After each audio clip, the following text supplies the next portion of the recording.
Before we dive into this incredible story, drop a comment below and tell us what city you're watching from. And when you reach the end, don't forget to rate this story from 0 to 10. Now, let's begin. The grand ballroom of the Kensington Towers Hotel glittered like something out of a fairy tale. Massive crystal chandeliers hung from the vaulted ceiling, casting prismatic light across the polished marble floors. Round tables draped in ivory silk surrounded a spacious dance floor, where couples swayed to the gentle melody of a live orchestra. The air smelled of expensive perfume, fresh roses, and the subtle hint of champagne that waiters carried on silver trays.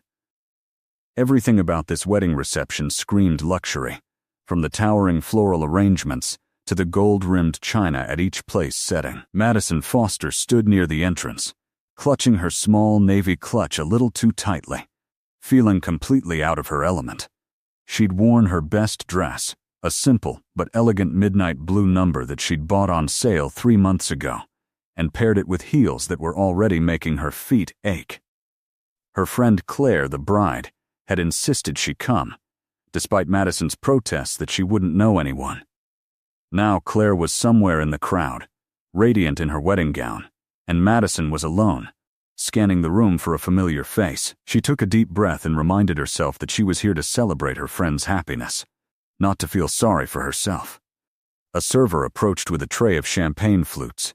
Madison accepted one gratefully, hoping the bubbles might calm her nerves.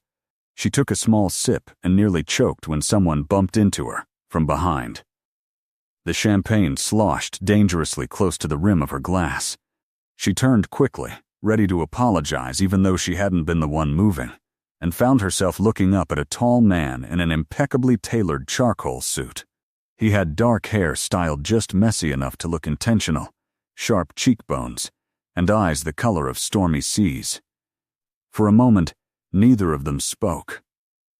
Madison felt her cheeks warm under his gaze.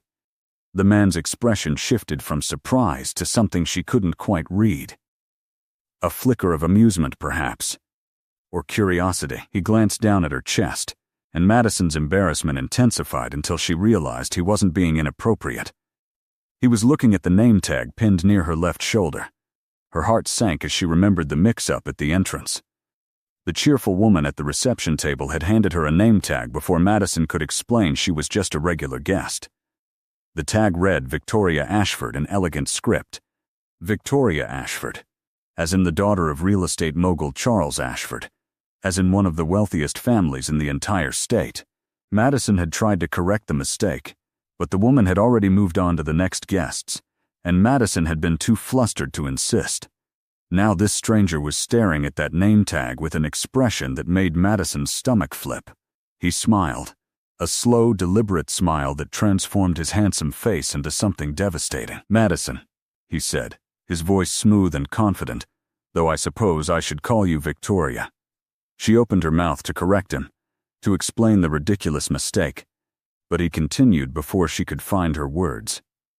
"I've heard a lot about you. Your father's quite the legend in real estate circles." Madison's mind raced. She should correct him immediately. She should explain that she was nobody important. Just Madison Foster, a junior accountant at a small firm downtown. Someone who definitely did not belong in the same sentence as the Ashford name. But something stopped her. Maybe it was the way he looked at her, with genuine interest rather than the polite indifference she usually received at events like this. Maybe it was the champagne already working its magic. Or maybe it was the tiny, rebellious part of her that wondered what it might feel like, just for a moment, to be someone extraordinary. The stranger extended his hand. "I'm Alexander Crane. My friends call me Alex." She shook his hand, feeling the warmth and firmness of his grip.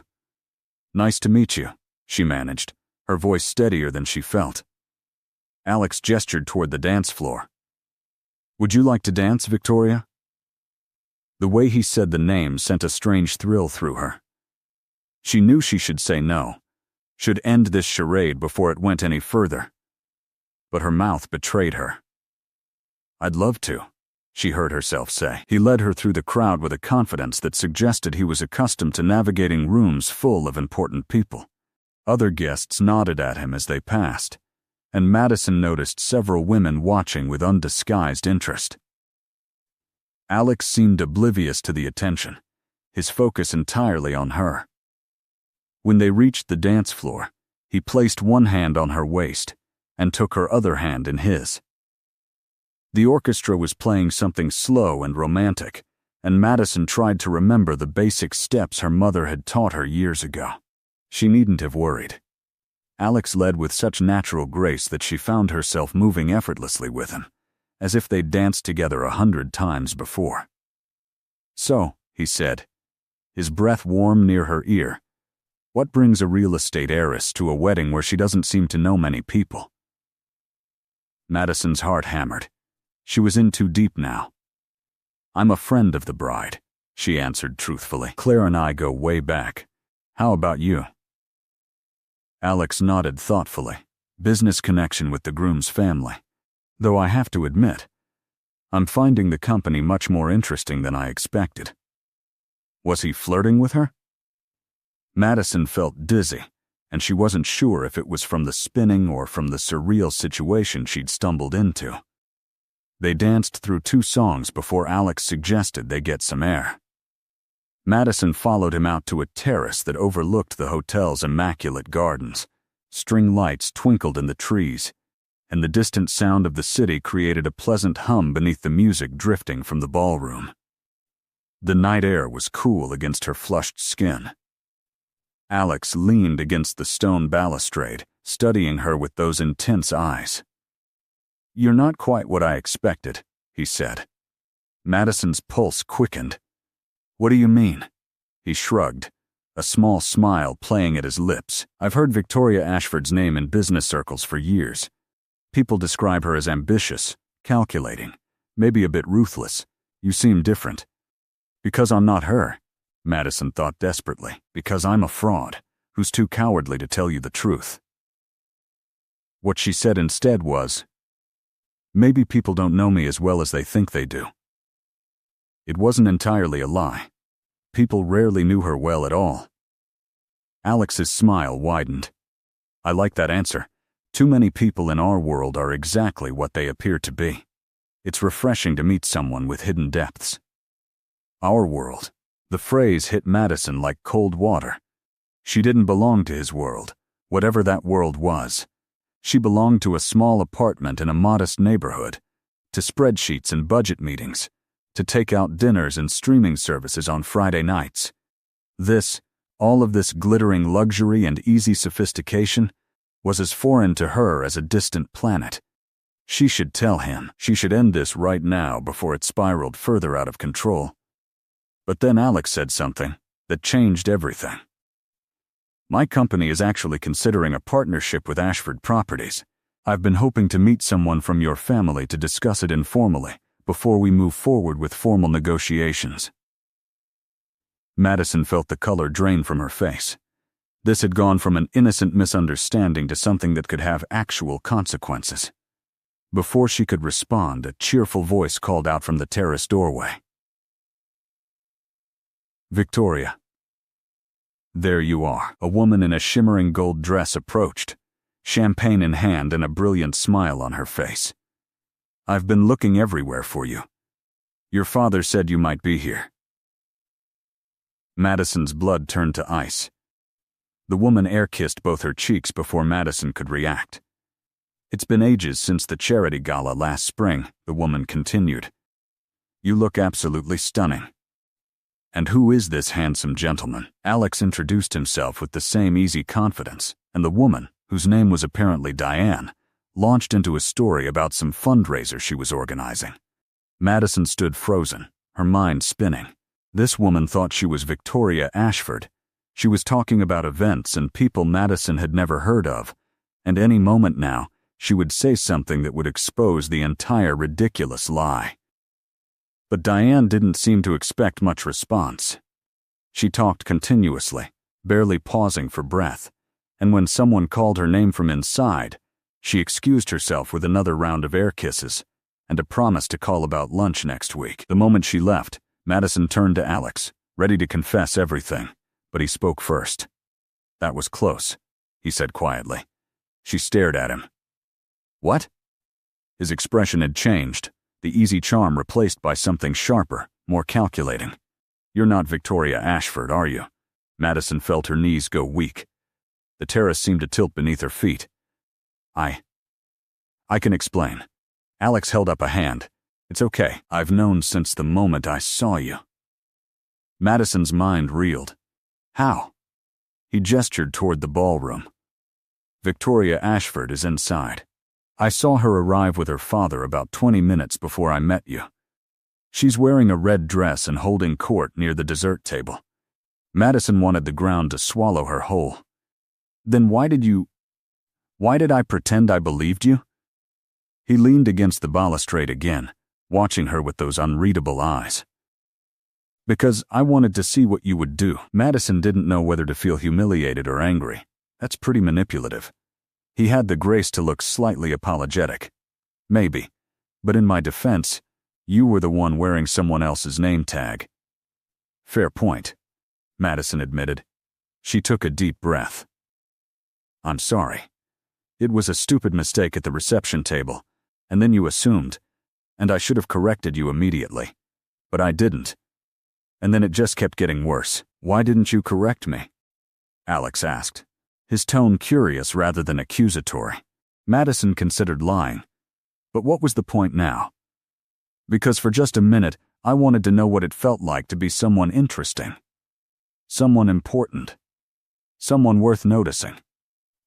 Alex was quiet for a long moment. Then he said something that surprised her. "You know what the funny thing is?" Madison shook her head. "I found you far more interesting once I realized you weren't Victoria Ashford." Madison looked up sharply. "What?" He pushed off from the balustrade and took a step closer. "Victoria Ashford is exactly what everyone expects her to be. Rich, connected, polished. I've been in rooms with people like that my entire life. But you," he gestured to her, "you're here in a dress you probably saved up for, wearing someone else's name by accident, and instead of running away when I called you on it, you're still standing here. That takes a different kind of courage." Madison felt something warm unfurl in her chest. She wasn't sure if he was being sincere or if this was just another game, but his words touched something deep inside her. "Who are you really?" Alex asked gently. "Madison Foster," she said. "I'm an accountant. I live in a one-bedroom apartment in Riverside. I'm here because Claire the bride is my best friend from college, and she wouldn't take no for an answer. I don't know anyone here except her, and these shoes are killing my feet." Alex laughed, a genuine warm sound that made him seem suddenly more human, less like the polished stranger from before. "Well, Madison Foster, it's very nice to meet you properly." He extended his hand again, and this time when she shook it, it felt different. "Real. So now that you know I'm nobody," she said, trying to keep her voice light, "I suppose you'll be heading back inside to find actually important people to talk to?" Alex tilted his head, considering her. "Or," he said slowly, "we could continue this evening as if you really were Victoria Ashford." Madison blinked. "What?" "Think about it," Alex said, warming to the idea. "Nobody else knows except us. You could spend one night being someone else, seeing what that world is really like. No consequences, no strings attached. Just an adventure."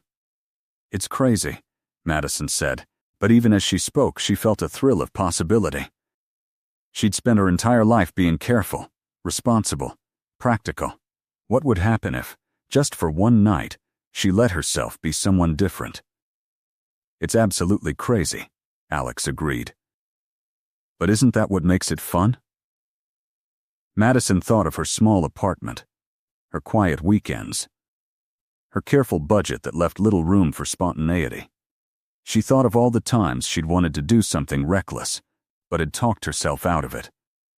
When was the last time she'd had an adventure? When was the last time she'd felt truly alive? "Okay," she said before she could change her mind. "One night." Alex's face lit up with a grin that made him look years younger.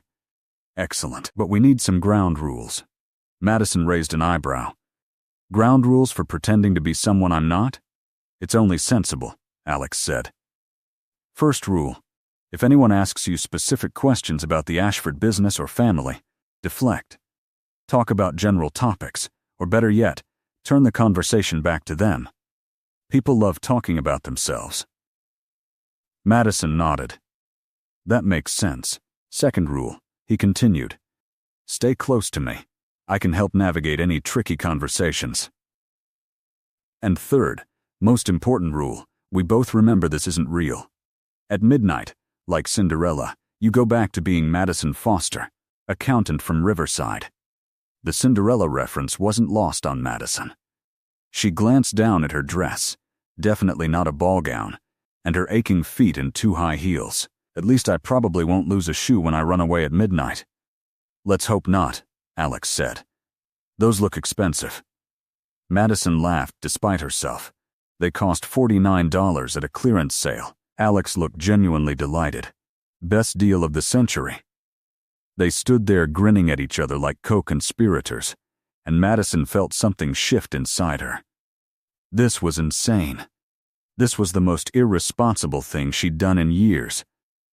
And yet she felt more energized, more present, more herself than she had in months. Shall we? Alex offered his arm. Madison took it, feeling the solid warmth of him through his suit jacket. They walked back into the ballroom together, and Madison tried to see the room through Victoria Ashford's eyes. What would it be like to grow up with this kind of wealth? To take it for granted? To never worry about checking your bank account before buying groceries? The orchestra had shifted to more upbeat music, and the dance floor was crowded now with tipsy guests laughing and spinning.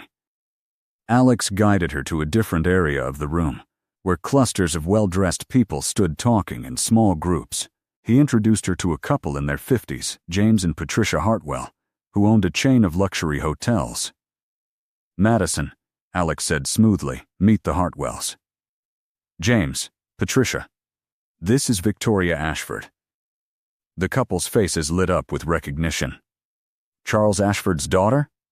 James said, pumping her hand enthusiastically. Your father's a genius. That development project in Portland. Simply brilliant. Madison smiled and hoped she looked confident rather than terrified. Thank you. I'll pass along your compliments. Patricia leaned in conspiratorially.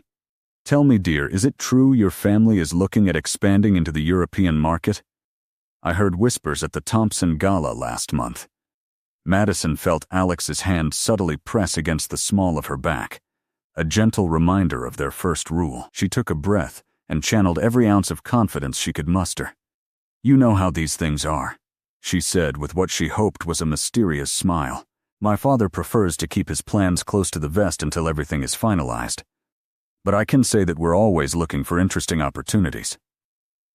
Patricia nodded knowingly, as if Madison had just revealed some profound secret rather than saying absolutely nothing at all.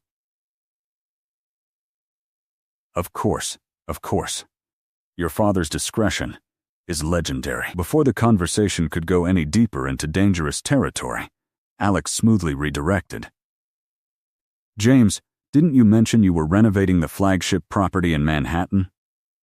James immediately launched into an enthusiastic description of marble selections and architect disagreements, and Madison silently blessed Alex for the rescue. She listened attentively, asking occasional questions that seemed to please James immensely. She was learning something interesting. These wealthy, powerful people weren't so different from anyone else. They wanted to be heard, to share their passions, to feel important. The conversation drifted naturally, and soon they were saying goodbye to the Hartwells and moving through the room. Alex introduced her to more people, a tech entrepreneur who just sold his company for an obscene amount of money, a gallery owner who spoke passionately about emerging artists, a surgeon who spent half the year doing charitable work in developing countries. Each conversation was a careful dance, and Madison found herself getting better at it. She learned to ask open-ended questions, to nod thoughtfully, to offer vague but pleasant responses when pressed about her own life. Between introductions, Alex would lean close and whisper commentary that made her stifle laughter. See that man in the corner? Made his fortune in toilet seats. Very serious about toilet seats. Or, the woman in the purple dress collects porcelain cats. She has over 3,000. She once showed me photos for 45 minutes. Madison discovered she was actually enjoying herself. The anxiety of the deception was still there, thrumming beneath everything, but it was mixed with exhilaration. She was playing a role, and she was good at it. An hour passed, then another. Madison lost track of time in the swirl of conversations and champagne and laughter. She and Alex developed an easy rhythm, reading each other's cues, backing each other up when conversations got tricky. It felt like they were a team, partners in this bizarre adventure. At one point, they found themselves near the dessert table, which featured an elaborate display of cakes, pastries, and chocolate sculptures. Madison reached for a tiny Claire, and Alex selected a miniature cheesecake. "You're really good at this," he said quietly, glancing around to make sure no one was close enough to overhear. "At what?" Madison asked, "being someone you're not." Madison considered that as she took a bite of the Claire. It was the best thing she'd ever tasted. Light and sweet and decadent. Maybe I'm just being a different version of myself. The version that might have existed if I'd been born into money. Alex looked at her thoughtfully. "Do you think that's all that separates people like Victoria Ashford from people like you?" "Money?" Madison shrugged. "Money and opportunity and connections. All the things that come with it. But who knows? Maybe Victoria Ashford is miserable. Maybe she feels trapped by everyone's expectations." "That's surprisingly insightful," Alex said. Madison smiled. "I contain multitudes." They were laughing when someone approached from Madison's blind side. A male voice, smooth and confident, said, "Victoria Ashford. As I live and breathe." Madison turned and found herself face to face with a man in his early 30s, handsome in a calculated way, with styled blonde hair and a smile that didn't quite reach his eyes. He looked vaguely familiar, though Madison couldn't place him. "I'm sorry," she began, but the man continued as if she hadn't spoken. "Don't tell me you don't remember me," he said with mock hurt. "Christopher Donovan. We met at your father's summer party in the Hamptons 2 years ago." Madison's heart stopped. This was it. The moment where everything fell apart. She had no idea who Christopher Donovan was, had never been to the Hamptons, had certainly never attended any party at Charles Ashford's summer home. She opened her mouth, with no idea what would come out, when Alex stepped in smoothly. "Donovan," he said, his tone perfectly friendly but somehow creating a barrier. "Good to see you." Christopher's eyes flicked to Alex, and something shifted in his expression. "Crane," he said. "Still hanging around these events, I see." The tension between the two men was palpable. Madison glanced between them, sensing history she didn't understand. Alex's hand found the small of her back again, but this time it felt protective rather than guiding. "Victoria and I were just heading out to the gardens," Alex said. "If you'll excuse us." But Christopher wasn't finished. He focused on Madison again. "I was hoping to discuss something with you, Victoria. Your father and my father are considering a joint venture, and I thought we might."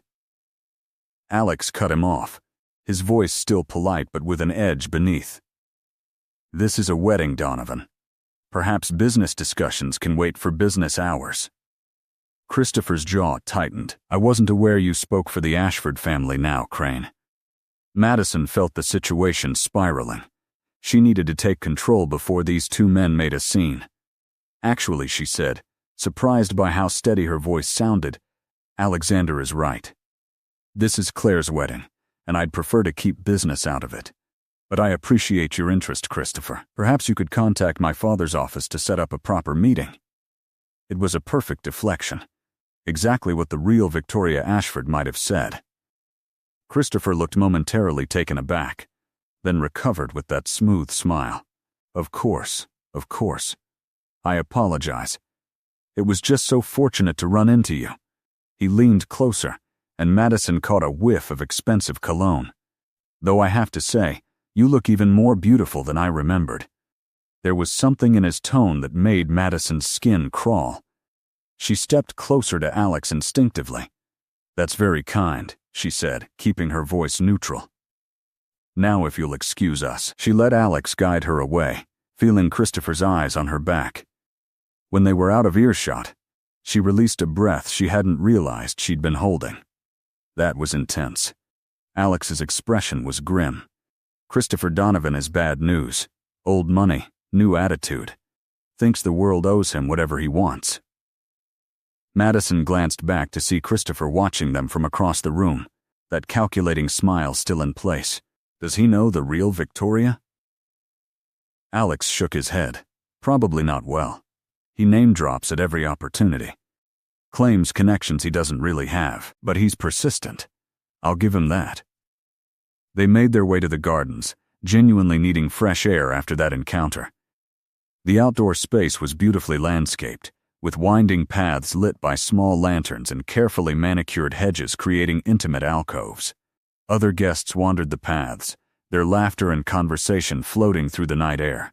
Madison and Alex found a bench near a fountain, the sound of trickling water soothing after the intensity inside. That was my first real test, Madison said, sinking onto the bench. And I almost failed spectacularly. But you didn't, Alex pointed out. You handled him perfectly. Madison looked at him. What's the history between you two? You could have cut the tension with a knife. Alex was quiet for a moment, staring at the fountain. Christopher and I went to the same prep school, same business circles for years. He's always been competitive about everything. Money, success, women. A few years ago, he tried to sabotage a deal I was working on. Spread rumors, fed false information to investors. It nearly cost me everything. Madison felt a surge of protectiveness toward this man she barely knew. That's awful. Alex shrugged. I survived, even thrived. Which made him hate me more, I think. But enough about Donovan. He turned to face her fully. Tell me something real about yourself, Madison Foster. Something real? She thought about it. I'm afraid of heights. I can't cook to save my life. I once cried during a commercial for dog food. Alex laughed. Those are facts. I want something deeper. What do you want out of life? Madison was surprised by the question. People rarely asked her that. She'd been so focused on surviving, on paying bills and meeting deadlines, that she hadn't thought much about what she actually wanted. I guess, she said slowly, I want to matter. I want to do something that makes a difference, even if it's small. I don't need to be rich or famous. I just want to look back on my life and feel like I did something worthwhile. Alex studied her face in the soft light from the lanterns. That's a good answer. What about you? Madison asked. What does Alexander Crane want out of life? He smiled, but there was something melancholy in it. Honestly, I'm not entirely sure anymore. I've spent so long building my company, proving myself, that I've forgotten what I'm proving myself for. Madison felt a kinship with him in that moment. Here they were, from completely different worlds, both somehow feeling adrift. The fountain continued its gentle music, and somewhere in the gardens, someone laughed. The night air smelled of roses and jasmine. Madison realized how far she'd come from that awkward moment at the entrance, when she'd been clutching her cheap clutch and feeling out of place. She still didn't belong here, but somehow that felt less important now. I have a confession, Alex said. Madison's heart skipped. What kind of confession? When I saw you with that name tag, when I realized you weren't who it said you were, I had a choice. I could have called you out immediately, embarrassed you in front of everyone. Or I could have just walked away. Madison swallowed. Why didn't you do either of those things? Because, Alex said, looking directly into her eyes. "You look the way I feel at these events, lost but determined, out of place but brave." And I thought, maybe here's someone who understands what it's like to wear a mask. "But you belong here," Madison said. "You're actually wealthy and connected, and all the things these people value." Alex shook his head. "Just because I have money doesn't mean I belong. My father was a factory worker. My mother cleaned houses. I built my company from nothing, and no matter how successful I become, there are people in these rooms who will always see me as the poor kid who got lucky." Madison absorbed this new information. She'd assumed Alex came from the same world as everyone else here. But he'd been an outsider too, just with a different path. "So we're both pretending," she said softly. "Just in different ways." "Exactly," Alex agreed.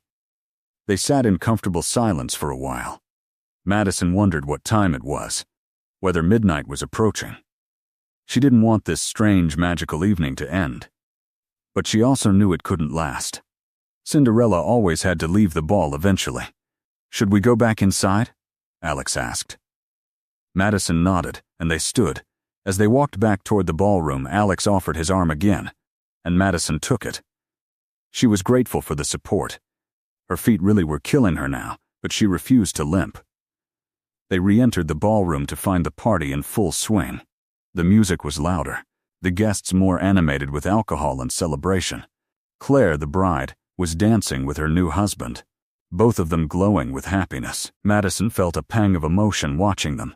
That was real love, real commitment, not this game she and Alex were playing. As if summoned by her thoughts, Claire spotted her and waved enthusiastically. Madison waved back, and Claire gestured for her to come over. "Oh no," Madison muttered. "What's wrong?" Alex asked. "The bride is my actual friend. She knows who I really am. If she sees me with you, sees me pretending to be Victoria Ashford," Madison didn't finish the sentence. Claire was already making her way through the crowd toward them, her wedding dress trailing behind her like a cloud. "Madison," Claire called out, breathless and beaming. "I've been looking for you everywhere." She reached them and threw her arms around Madison in an enthusiastic hug. Then she pulled back and seemed to notice Alex for the first time. "Oh, and who is this?" Madison's mind raced. This was the moment of truth. She could end the charade right now, explain everything to Claire, apologize for the confusion, but something made her hesitate. Maybe it was the way Alex stood beside her, solid and dependable. Maybe it was the sense that this night was a gift she wasn't ready to return yet. "This is Alexander Crane," Madison heard herself say.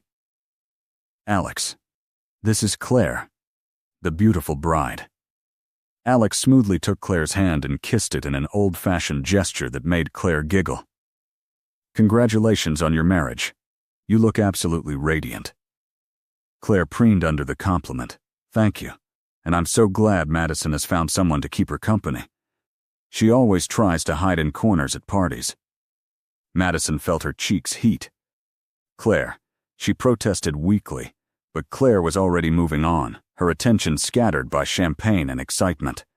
"You two should dance more," Claire declared. "This is a celebration." She grabbed both their hands and started pulling them toward the dance floor, surprisingly strong for someone who'd been in heels for hours.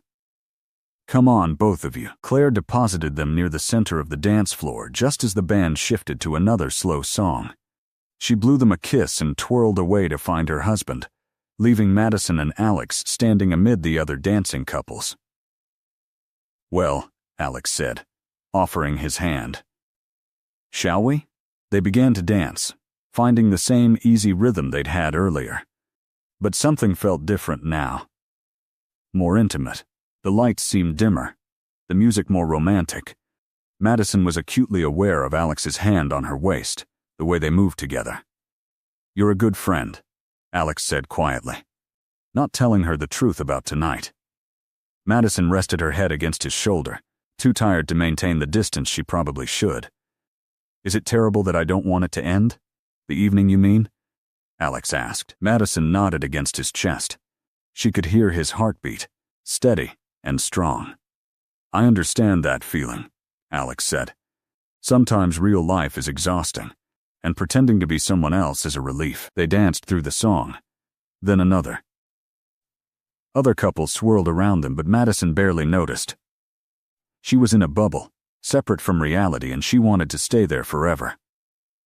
Eventually, the music shifted to something upbeat, and they moved off the dance floor. Madison caught sight of a clock on the wall. 11:30. 30 minutes until midnight. 30 minutes until she went back to being nobody. She must have made some sound, because Alex followed her gaze to the clock. Almost time, he said gently. Madison nodded, not trusting her voice. She'd known this was coming, had agreed to the midnight deadline herself, but now that it was approaching, she felt an unexpected sense of loss. Let's get some air one more time, Alex suggested. They made their way to a different terrace, smaller and less crowded than the first. Only a few people stood in small groups, talking quietly. The city stretched out before them, lights twinkling like earthbound stars. It's beautiful, Madison said. The city? Alex asked. She nodded. I've lived here my whole life, but I don't think I've ever really looked at it like this. From up high, where you can see everything at once. Alex moved to stand beside her at the railing. Everything looks different from a distance. Problems seem smaller. Possibilities seem bigger. Madison turned to look at him. Is that why you keep going to these events? For the distance? Maybe, Alex admitted. Or maybe I'm just used to it now. It's hard to go back once you've gotten comfortable with a certain lifestyle. But you said you felt like an outsider, Madison pointed out. Alex smiled wryly. You can be comfortable and still not belong. They're not mutually exclusive. Madison thought about her own life. Was she comfortable? She had a steady job, a safe apartment, a predictable routine. But did she belong anywhere? Did anyone really? I don't want to go back, she said suddenly. The words surprised her as much as they seemed to surprise Alex. To being Madison Foster? He asked. To being invisible, she clarified. To being someone people look through instead of at. Tonight, wearing this name tag, being mistaken for someone important, I felt seen. Is that pathetic? Alex turned to face her fully, his expression serious. It's not pathetic. It's human. We all want to be seen, to matter. There's no shame in that. But Madison, he reached out and gently touched her face. You were already visible. To me. You were visible the moment I saw you standing alone with that name tag, before I even knew it was wrong. You were visible when you decided to dance with a stranger instead of running away. You've been visible all night, not because of who people thought you were, but because of who you actually are. Madison felt tears prick her eyes. She blinked them back. That's a very nice thing to say. It's the truth, Alex insisted. Being Victoria Ashford might have gotten you through some doors tonight, but it's being Madison Foster that made me want to keep talking to you. Madison didn't know what to say to that. She was saved from having to respond by a commotion from inside the ballroom. Raised voices, agitated movement. Alex frowned and moved toward the terrace doors. Madison followed, her heart suddenly pounding. Inside, a crowd had gathered near the main entrance. Madison and Alex pushed through, trying to see what was happening. At the center of the commotion stood a woman in a stunning red dress, her dark hair swept up in an elegant chignon. She was speaking animatedly to hotel security, her voice sharp with irritation. Someone stole my name tag at the coat check, the woman was saying. I set it down for just a moment, and when I turned back, it was gone. Madison's blood turned to ice. She knew, even before Alex leaned close and whispered it, who this woman was. That's Victoria Ashford, Alex said quietly. The real one. Madison wanted to disappear, to melt into the floor, to wake up and discover this was all a horrible dream. The real Victoria was speaking to a security guard now, describing her missing name tag. Navy blue with silver lettering, she said. My name on it. It's not that I need it. Obviously. But it's the principle of the thing. Someone took something that belonged to me. Madison's hand instinctively went to her own chest, where the name tag still sat pinned near her left shoulder. The name tag that Victoria Ashford was looking for. The name tag that had started this entire impossible evening. "We need to leave," Madison hissed to Alex. "Now."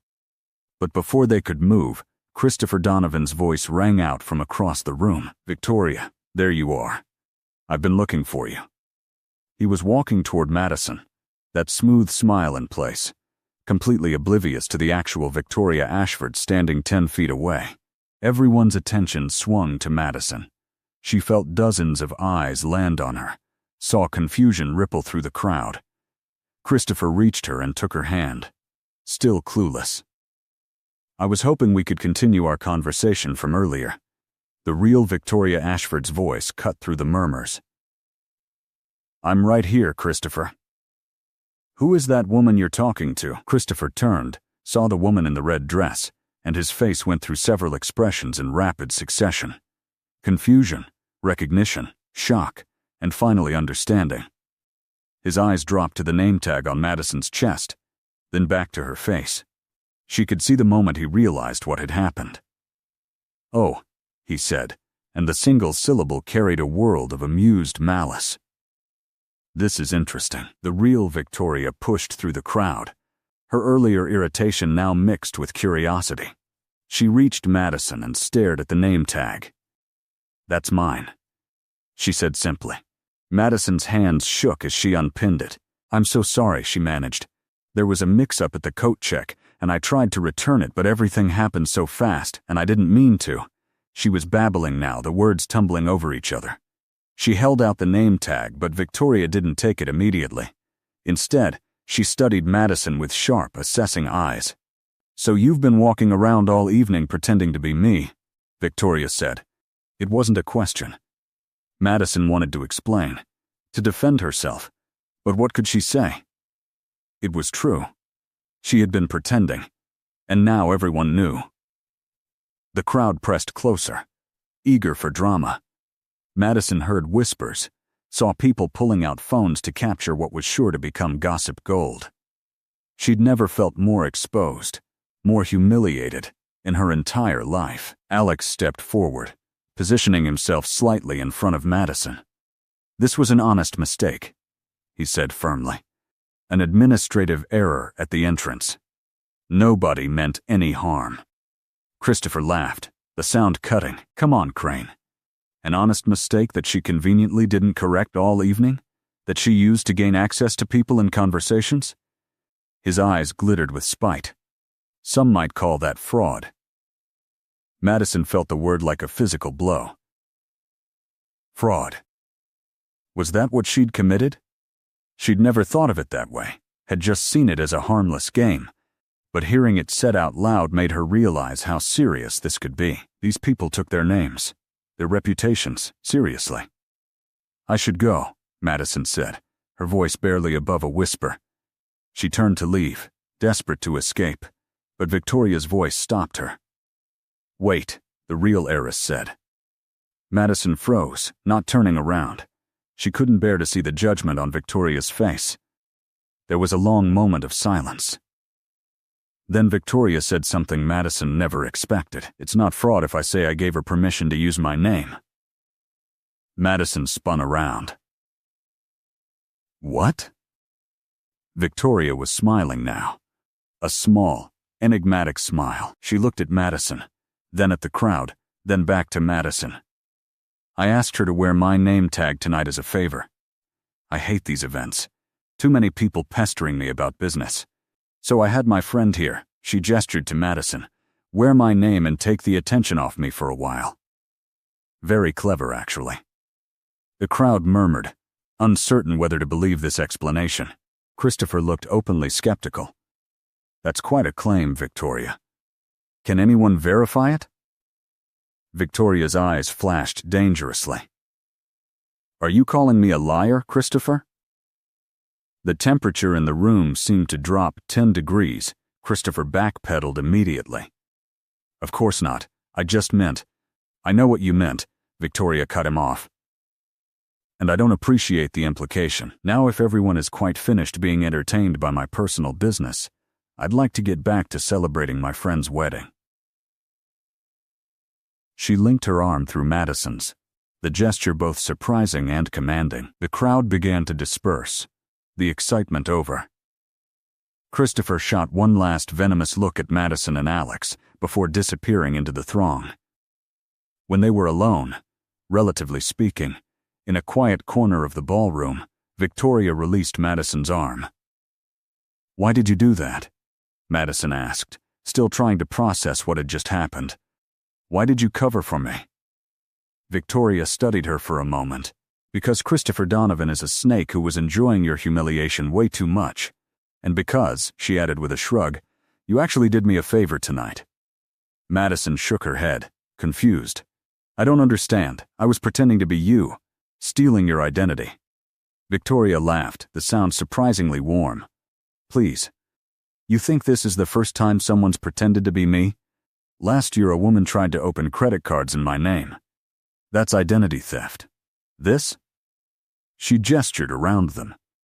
"This is just a good old-fashioned mix-up that got out of hand. Besides," she continued, watching Madison carefully, "I heard you handled yourself well tonight. Deflected business questions, didn't embarrass my family name, actually made decent conversation. That's more than I can say for some people who actually are supposed to represent the Ashford family at these things." Madison didn't know what to say. This woman should be furious with her, should be pressing charges or at least demanding an apology. Instead, she was being almost friendly? Alex rejoined them, having been briefly pulled away by someone wanting to say goodbye. "Everything okay here?" he asked, looking between the two women. "We're fine," Victoria said. "Actually," she extended her hand to Madison, "I don't think we've been properly introduced. I'm Victoria Ashford." "Madison Foster," Madison said, shaking her hand. "It's nice to meet you. The real you, I mean." Victoria grinned. "I bet you have some interesting stories from tonight." People say things to Victoria Ashford they'd never say to Madison Foster. Madison thought about all the conversations, the casual mentions of business deals and family drama, the assumptions people had made. You're right. People were very open. Victoria nodded knowingly. "That's the thing about money and status. It makes people think you're either someone to impress or someone to use. Very few people just treat you like a person." She glanced at Alex. "He's one of the few good ones. Worked his way up legitimately. Doesn't play the games everyone else does." Madison looked at Alex with new appreciation. He'd been trying to tell her that earlier, that he understood what it was like to be an outsider, but she hadn't fully grasped it. "I should let you two get back to your evening," Victoria said. "But Madison, if you're ever looking for a change of pace in your career, give me a call." She pulled a business card from somewhere in her dress and handed it over. "Anyone who can successfully impersonate me for an entire evening clearly has skills that are being wasted on whatever you're doing now." Madison took the card, stunned. "Are you offering me a job?" "Let's call it a standing offer," Victoria said with a wink. "Think about it." She glided away, leaving Madison staring at the elegant business card in her hand. Victoria Ashford, Chief Operating Officer, Ashford Properties. A personal cell number was handwritten on the back. "That was unexpected," Alex said. Madison laughed, slightly hysterical. "This entire night has been unexpected." She looked at the clock. 11:55. 5 minutes until midnight. 5 minutes until this strange, wonderful, terrifying adventure officially ended. Alex followed her gaze. Looks like Cinderella gets to stay at the ball a bit longer after all. They made their way to a quiet alcove where they could watch the party without being in the middle of it. The band was playing something slow and romantic. Couples danced. Friends laughed. The bride and groom looked blissfully happy. "So," Alex said, "Madison Foster. What happens now?" Madison considered the question. What did happen now? She went back to her apartment, back to her spreadsheets, back to her normal life. Except nothing felt quite normal anymore. She'd spent an evening in a different world, and she couldn't unsee what she'd seen, couldn't unfeel what she'd felt. "I guess I go back to being me," she said. "Is that what you want?" Alex asked. Madison thought about it. The old her would have said yes immediately. Would have been grateful to escape back to safety, to the familiar. But something had changed tonight. "I don't know," Madison admitted. "Tonight I felt alive in a way I haven't in years. But it was all based on a lie, on pretending to be someone else. That can't be healthy." Alex leaned against the wall, his eyes never leaving her face. Or maybe it wasn't about pretending to be someone else. Maybe it was about discovering parts of yourself you didn't know were there. Madison looked at him. "What do you mean?" "You navigated conversations with people way outside your usual circles," Alex said. "You handled Christopher Donovan's confrontation with grace. You charmed the Hartwells, impressed Victoria Ashford herself. That wasn't Victoria's personality coming through. That was you. You just needed permission to let yourself shine." Madison absorbed his words. Was he right? Had she been holding herself back, playing small because she'd never given herself permission to be more? The clock struck midnight. The chimes seemed to echo through the ballroom, and Madison felt the fairy tale quality of the evening begin to fade. "Cinderella time," she said softly. Alex smiled, but there was sadness in it. "Does that mean you're going to run away? Leave one shoe behind for me to search the kingdom with?" Madison laughed despite the tightness in her chest. "I don't think my $49 clearance heels are worth a kingdom-wide search. Besides, you already know where to find me. Riverside, 1-bedroom apartment, accountant by day." Alex pushed off from the wall and took her hand. "Madison Foster," he said seriously, "tonight has been one of the most interesting evenings I've had in years. You're smart, funny, brave, and completely genuine in a world where genuine is rare. I would very much like to see you again. Not as Victoria Ashford, as yourself." Madison's heart hammered. Was this really happening? Was this successful, handsome man actually asking her out? "I'd like that too," she said. "Good." Alex pulled out his phone. "Then give me your number." Madison recited it, watching as he typed it into his contacts. He sent her a quick text so she'd have his number too. "There," he said. "Now when I call, you'll know it's me and not some random stranger." "You were a random stranger a few hours ago," Madison pointed out. "Best random encounter of my life," Alex said. He was still holding her hand, and Madison realized she didn't want to let go. But the evening was winding down. Guests were beginning to leave. Claire and her husband were near the exit, thanking people for coming. Madison knew she should say goodbye to her friend, should collect her coat, should return to reality. "Can I drive you home?" Alex asked. Madison hesitated. Accepting felt like extending the fantasy, but refusing felt like cutting off something that might be real. "Okay," she said. They made their way to where Claire was standing. Madison hugged her friend tightly. "Congratulations," she whispered.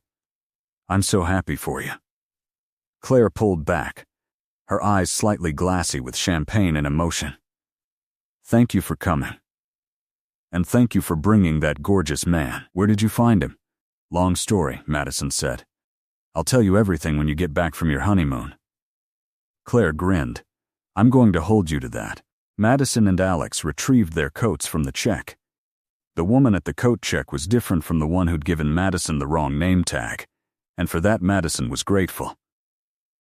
Outside, the night air was cool and crisp.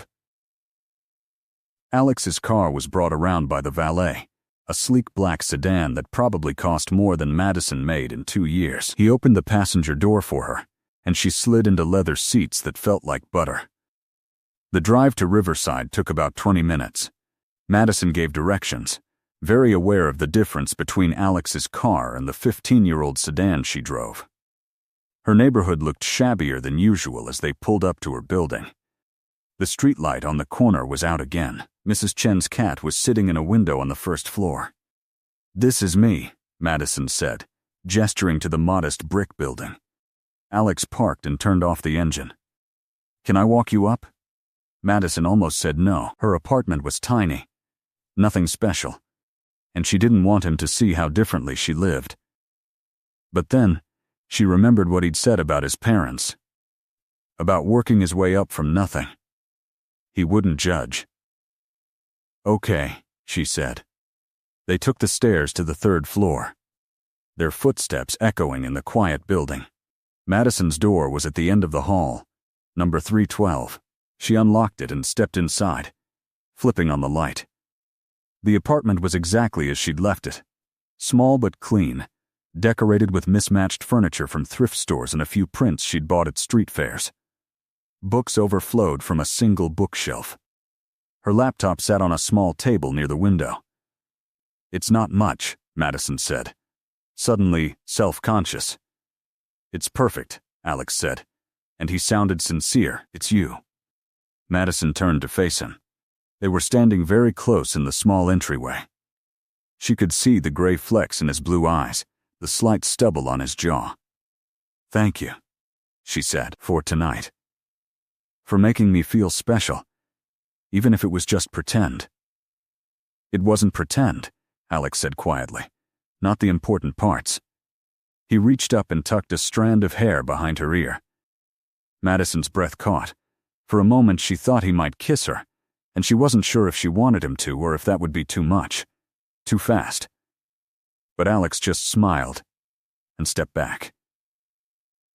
"I should go. It's late, and you probably need sleep." "Right," Madison said, trying not to feel disappointed. "Sleep." Alex moved toward the door, then paused. "Madison?" "Yes? I'm going to call you tomorrow. Is that okay?" "More than okay," Madison said. "Good." He smiled that devastating smile. "Good night, Madison Foster." "Good night, Alexander Crane." He left, and Madison closed the door behind him. She stood in her tiny apartment, still wearing her navy dress and her aching heels, and tried to process everything that had happened. It felt like a dream, like something that couldn't possibly have been real. But her phone buzzed with a text. Alex. It read, "Home safe. Already looking forward to tomorrow." Madison smiled and hugged the phone to her chest. Maybe fairy tales could come true after all.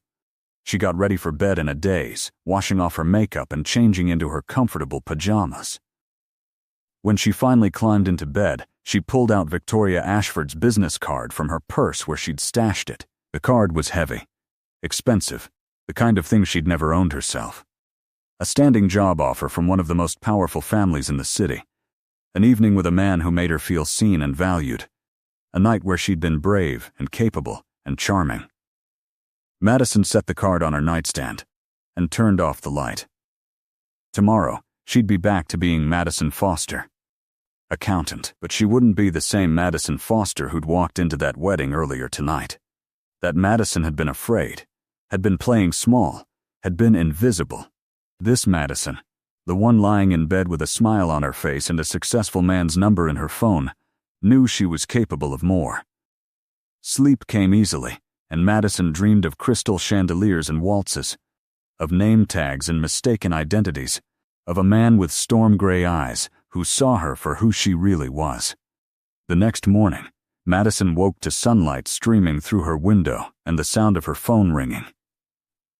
For a groggy moment, she couldn't remember why that felt significant. Then it all came rushing back. She grabbed her phone, saw Alex's name on the screen, and felt her heart leap. "Hello?"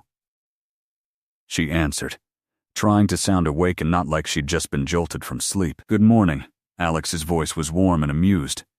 "Did I wake you?" "Maybe a little," Madison admitted. "What time is it?" 9:30, Alex said. "I know it's early for a Sunday, but I couldn't wait any longer to call. I was trying to be good and wait until at least 10, but I failed." Madison sat up, pushing her hair out of her face. "I'm glad you failed." There was a pause, comfortable and full of possibility. Then Alex said, "I know this is last minute, and you can absolutely say no. but would you like to have breakfast with me? There's this place in downtown I think you'd love. Madison looked around her small bedroom, at her rumpled pajamas, at the dress from last night draped over her chair like a beautiful ghost. Every practical instinct told her to slow down, to not rush into anything, to protect herself.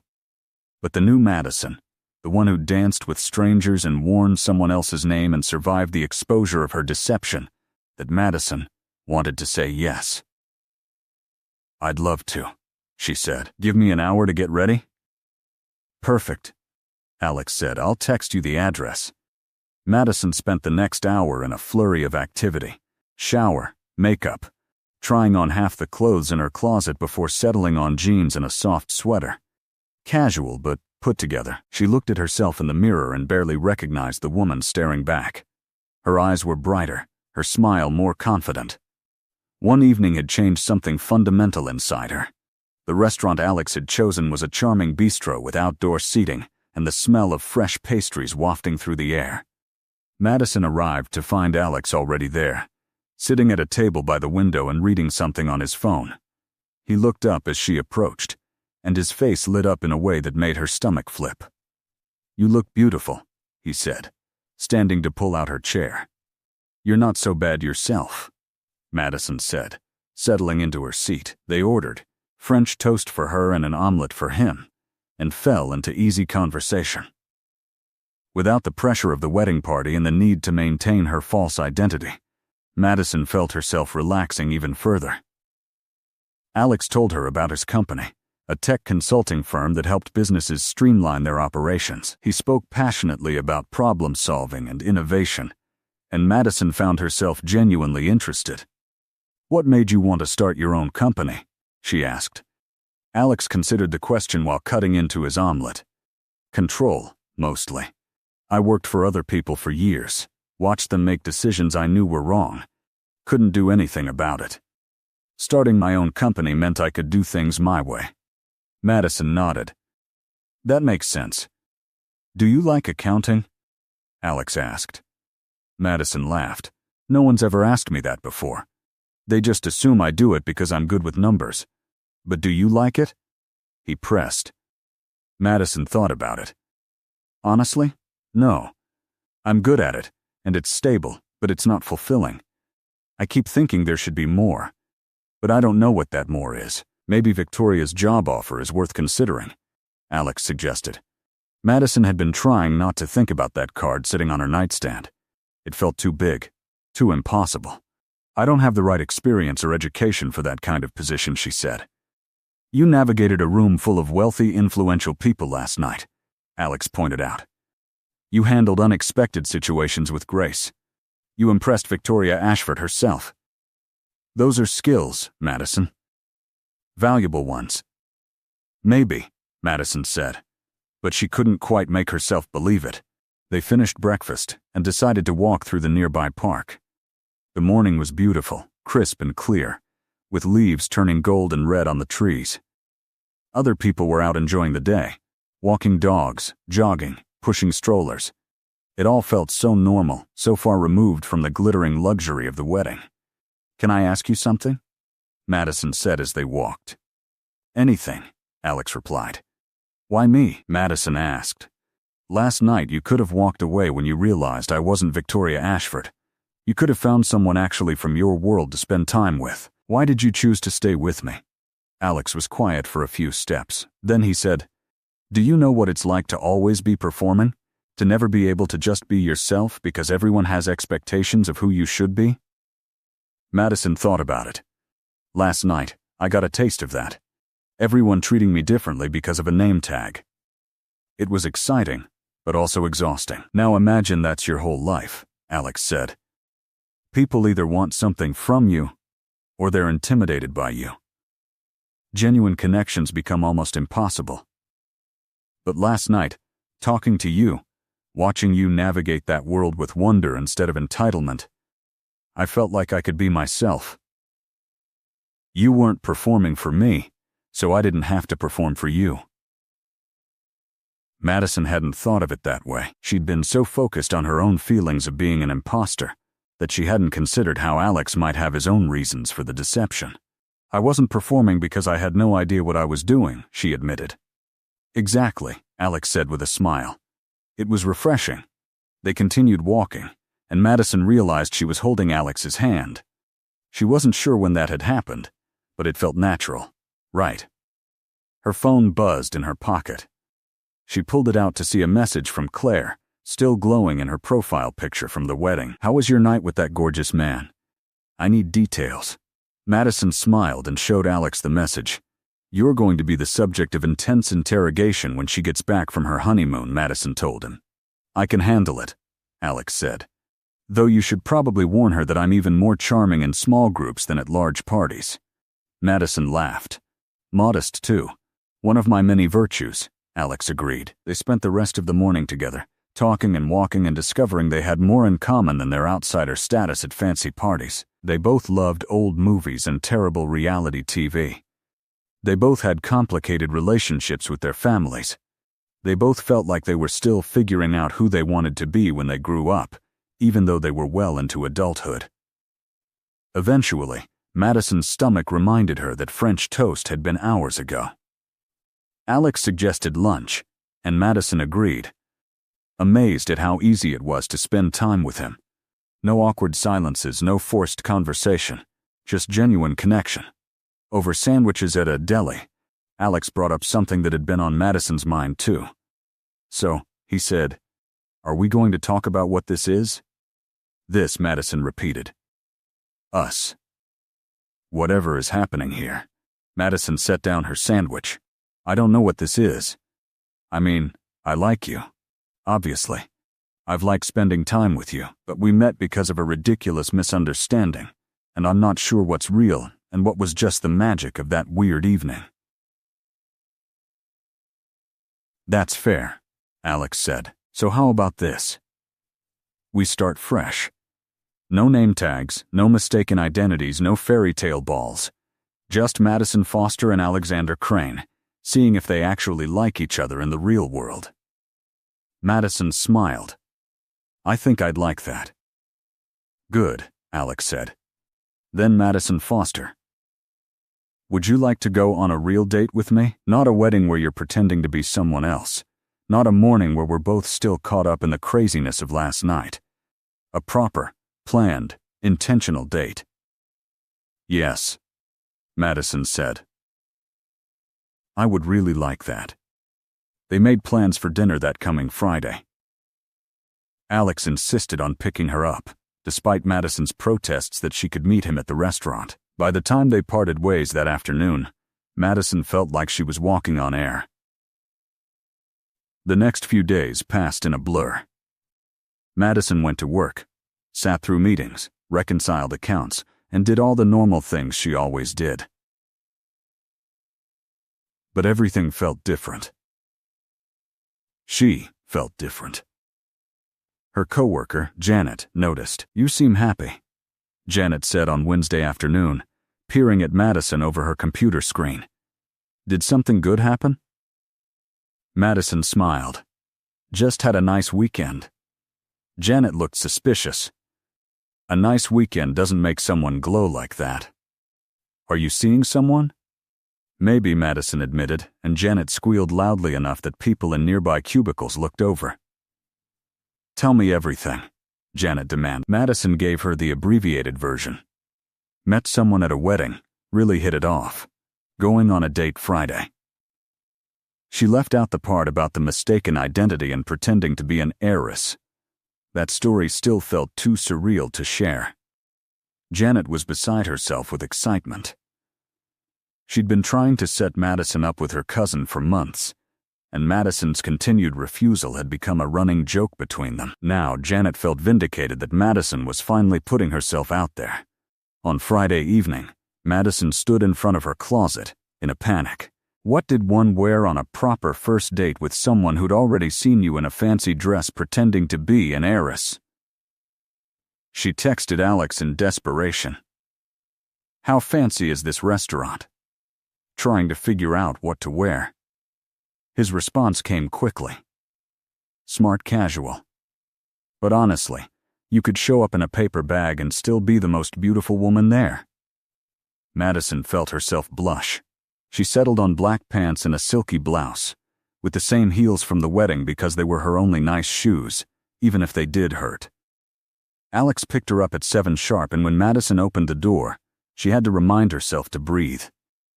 He wore dark slacks and a light blue button-down that made his eyes even more striking. "Ready?" he asked. "As I'll ever be," Madison said. The restaurant was Italian, intimate and romantic with candlelight and soft music. They were seated at a corner table with a view of the street outside. "This is beautiful," Madison said, looking around. "I'm glad you like it," Alex said. "I wanted something special but not overwhelming." They ordered wine and appetizers, and Madison marveled at how comfortable she felt. The nervousness she usually experienced on first dates was absent. Maybe because they'd already been through something so intense together that a normal dinner felt easy by comparison. Over pasta and conversation, they learned more about each other. Alex told her about his childhood, about watching his parents work multiple jobs to make ends meet, about being the first in his family to go to college. Madison shared her own stories, about growing up middle class, about her father leaving when she was 12, about her mother's struggle to raise 3 kids alone. They talked about their dreams and fears, their embarrassing moments and proud achievements. When dessert came, tiramisu they shared with 2 forks, Alex reached across the table and took Madison's hand. "I'm really glad you wore the wrong name tag," he said. Madison laughed. "That's definitely a unique thing to be grateful for." "I'm serious," Alex said. "I go to dozens of these events every year. I meet hundreds of people. They all blur together after a while. But you, Madison Foster, you stood out. Not because of who you were pretending to be, but because of who you actually are." Madison felt tears prick her eyes. She blinked them back. "That's the nicest thing anyone's ever said to me." "It's just the truth," Alex said. After dinner, they walked along the waterfront, watching boats glide across the dark water and city lights reflect on the surface. The air was chilly, and Alex draped his jacket over Madison's shoulders without her having to ask. "I don't want this night to end," Madison admitted. "It doesn't have to," Alex said. "Not yet anyway." They found a bench and sat, watching the water and the people passing by. Alex told her about a trip he'd taken to Italy, where this restaurant's recipes apparently came from. Madison told him about her dream of seeing Paris someday, of standing at the top of the Eiffel Tower even though she was afraid of heights. "We could go together," Alex said. "Someday, when you're ready to face that fear." Madison looked at him. "You'd do that? Face a fear with me? I'd do a lot of things with you," Alex said quietly. Then he kissed her. It was soft and sweet, and Madison felt it all the way to her toes. When they pulled apart, both of them were smiling. "Definitely glad about that name tag," Madison whispered. Alex laughed and pulled her closer. They sat there for a long time, talking and kissing and watching the water. When Alex finally drove her home, it was past midnight. He walked her to her door, and Madison didn't want to say goodbye. "Coffee?" she offered. "I just made a fresh pot before I left." "I'd love some," Alex said, and Madison knew he understood she was really asking him to stay longer. Inside, Madison made coffee while Alex looked at her bookshelf, commenting on titles they both loved and debating the merits of various authors. They ended up on her small couch, coffee growing cold on the table, talking until nearly 3 in the morning. Finally, Alex said reluctantly, "I should probably go. You need sleep, and I have an early meeting tomorrow." Madison walked him to the door. "Thank you for tonight. It was perfect." "The first of many, I hope," Alex said. He kissed her goodnight, and Madison watched him walk down the hall before closing her door and leaning against it with a huge smile on her face. Over the next few weeks, Madison and Alex fell into a pattern. Dinners after work, walks in the park on weekends, movies and museums, and long conversations about everything. and nothing. Madison met some of Alex's friends, successful entrepreneurs and business people who were surprisingly down to earth. Alex fit into her world too, joining her and her work friends for trivia night at a local bar, charming everyone with his quick wit and genuine interest in their lives. Claire returned from her honeymoon and immediately demanded to know everything about Alex. Madison told her the whole story over coffee, including the name tag mix-up. Claire's eyes went wide. "You pretended to be Victoria Ashford? For the entire evening, and no one noticed?" Madison laughed. Well, Victoria noticed eventually, but she was surprisingly cool about it. "This is insane," Claire said. "This is like something from a movie." "I know," Madison agreed. "My life has gotten very weird." "But good weird," Claire said. "You look happier than I've ever seen you." "I am happy," Madison realized. "Really happy." A month after the wedding, Victoria Ashford called. Madison stared at the phone number, recognized it from the business card, and almost didn't answer. But curiosity won out. "Hello? Madison?" "It's Victoria Ashford. We met at the Morrison wedding. Or rather, you borrowed my identity at the Morrison wedding." Madison cringed. "I'm so sorry about that. I know you said it was fine, but I still feel terrible." "Don't," Victoria said briskly. "I'm not calling to make you feel guilty. I'm calling to make you a job offer." Madison sat down heavily on her couch. "A job offer? I told you at the wedding I wanted to hire you," Victoria continued. "I'm serious about that. I need someone smart, quick thinking, able to navigate difficult social situations. You proved you can do all of that." "I'm an accountant," Madison protested weakly. "With no experience in real estate or property management. I'd be learning from scratch." "Everyone learns from scratch at some point," Victoria said. "Besides, you have skills that can't be taught. Natural charm, genuine empathy, the ability to read people and situations. Those are worth more than a business degree." Madison's mind was spinning. "What kind of position are you talking about?" "Client relations," Victoria said. "You'd be the face of Ashford Properties for our high-profile clients. Schmoozing, basically, but strategic schmoozing. Making people feel valued and understood so they want to work with us." Madison thought about her current job, her cubicle, her spreadsheets, the slow grind of work that never seemed to lead anywhere. Then she thought about the wedding, about how she'd navigated that world and actually enjoyed parts of it. "Can I think about it?" Madison asked. "Of course," Victoria said. "But don't think too long. I have other candidates, but you're my first choice." After they hung up, Madison sat staring at her phone. A job offer from Ashford Properties. It seemed impossible, like something that happened to other people, not to Madison Foster from Riverside. She called Alex. He answered on the second ring. "Hey, beautiful. What's up?" "Victoria Ashford just offered me a job," Madison blurted out. There was a pause, then Alex said, "That's amazing. Congratulations." "I haven't accepted it yet," Madison said. "I'm not sure I should." "Why not?" Alex asked. Madison struggled to articulate her fears. "Because I'm not qualified. Because I'll probably fail. Because people like me don't get opportunities like this." "People like you?" Alex's voice was sharp. "Madison, you're smart and capable and talented. You proved that at the wedding and every day since. The only thing holding you back is your own fear." "Maybe fear is smart," Madison said. "Maybe it's keeping me from making a huge mistake. Or maybe it's keeping you from becoming who you're meant to be," Alex countered.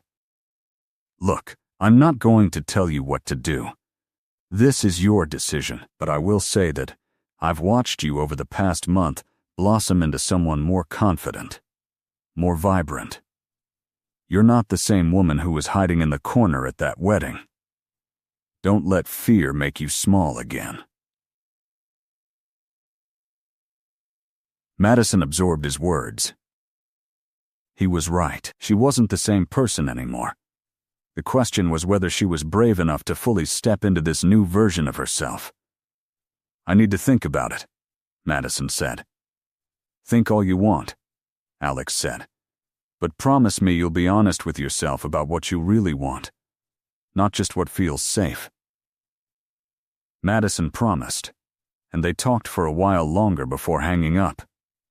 That night, Madison couldn't sleep. She lay in bed, staring at the ceiling, weighing her options. Stay in her current job, safe and stable but unfulfilling. Or take a risk on something new, something that scared her, but also excited her. She thought about her mother, who'd played it safe her whole life and had always seemed vaguely disappointed with how things had turned out. She thought about Alex, who'd risked everything to start his own company. She thought about the woman she'd been at the wedding. Confident and charming, and capable. By morning, she'd made her decision. Madison called Victoria back on Monday morning. "I'll take the job," she said. "Excellent choice," Victoria said. "Welcome to Ashford Properties." The next few weeks were a whirlwind. Madison gave notice at her accounting firm, where Janet threw her a going-away party and made her promise to stay in touch. She started at Ashford Properties, where Victoria personally trained her on the company's properties, clients, and culture. The learning curve was steep, but Madison found she loved the challenge. Her first solo client meeting was with a nervous young couple looking to buy their first investment property. Madison remembered what it felt like to be out of your depth, and she used that empathy to put them at ease. By the end of the meeting, they'd signed with Ashford Properties, specifically requesting Madison as their representative. Victoria called her into the office afterward. "That was impressive," she said. "Natural talent is rare. Keep this up, and you'll go far here." Madison felt a surge of pride. She was good at this. She belonged here, not because of a mistaken name tag or pretending to be someone else, but because of her own skills and effort. Alex took her out to celebrate her first successful deal.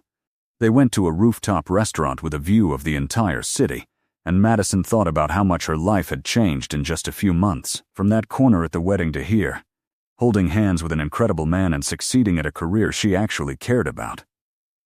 "I'm proud of you," Alex said, raising his glass in a toast. To Madison Foster, the woman who wore the wrong name tag and changed her whole life. Madison clinked her glass against his. To second chances and taking risks. They drank, and Madison looked out at the city lights. Somewhere out there was her old apartment, her old life, the person she used to be. But that Madison felt like a different person entirely. As the months went by, Madison continued to thrive at Ashford Properties. She built relationships with clients, brought in new business, and earned the respect of her colleagues. Victoria became not just a boss, but a friend and mentor. Someone who pushed Madison to be better while also appreciating who she already was. Madison's relationship with Alex deepened too. They said "I love you" on a beach at sunset. They met each other's families, awkward and wonderful in equal measure. They talked about the future, about dreams and possibilities. On the 1-year anniversary of the wedding where they'd met, Alex took Madison back to the Kensington Towers Hotel. They had dinner at the same restaurant where they'd had their first official date. Then Alex led her to the ballroom where the wedding had been held. It was empty now, set up for an event the following day, but Alex had somehow convinced the hotel to let them in. "Remember this place?" he asked, his voice echoing slightly in the large room. "How could I forget?" Madison said. "This is where I wore the wrong name tag and accidentally convinced everyone I was an heiress. This is where I fell for a woman brave enough to take a chance," Alex corrected. He took her hand and led her to the center of the dance floor. "There's no music," Madison said. "We don't need music," Alex replied, and he began to dance with her, humming a melody that might have been the waltz from that first night, or might have been something he was making up as he went. Madison followed his lead, laughing and spinning in the empty ballroom. It felt magical, even more so than that first night, because this time she was completely herself. No pretending, no name tag, Just Madison Foster dancing with the man she loved. After a few minutes, Alex stopped dancing but kept holding her hands. "Madison," he said, his voice suddenly serious. "Yes?" "That night, 1 year ago, you stumbled into this room wearing the wrong name tag, and I was arrogant enough to pretend I believed you were someone you weren't. It was silly and reckless, and probably the best decision I've ever made, because it led me to you." Madison's heart was pounding. She had a sudden suspicion about where this was going. "You've changed my life," Alex continued. "You've shown me that success isn't just about money or status. It's about being with someone who sees you, really sees you, and loves you anyway. You challenge me and support me and make me want to be better. I don't want to spend another day without you in my life."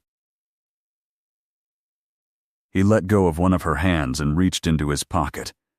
Then he dropped to one knee, and Madison's breath caught. "Madison Foster," Alex said, pulling out a small velvet box and opening it to reveal a stunning ring. "Will you marry me?" Tears streamed down Madison's face. This couldn't be real. Things like this didn't happen to girls from Riverside who wore clearance sale dresses and accidentally pretended to be heiresses. But it was real. The ring, the man, the love in his eyes, all of it was real. "Yes," Madison said, her voice breaking. "Yes, absolutely yes." Alex slipped the ring onto her finger, then stood and pulled her into a kiss that made her dizzy. When they broke apart, both of them laughing and crying, Madison looked at the ring sparkling on her hand. "It's beautiful," she said. "Not as beautiful as you," Alex said, then laughed at himself. That was cheesy. "It was perfect," Madison corrected. They stood in the empty ballroom, holding each other, and Madison thought about the journey that had led her here, from that terrified woman hiding in the corner to this, engaged to an incredible man with a career she loved and confidence she'd never thought she'd have. All because of a wrong name tag.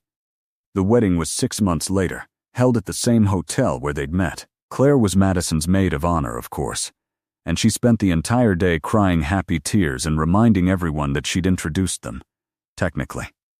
Victoria Ashford attended, wearing a stunning designer gown and seeming genuinely delighted.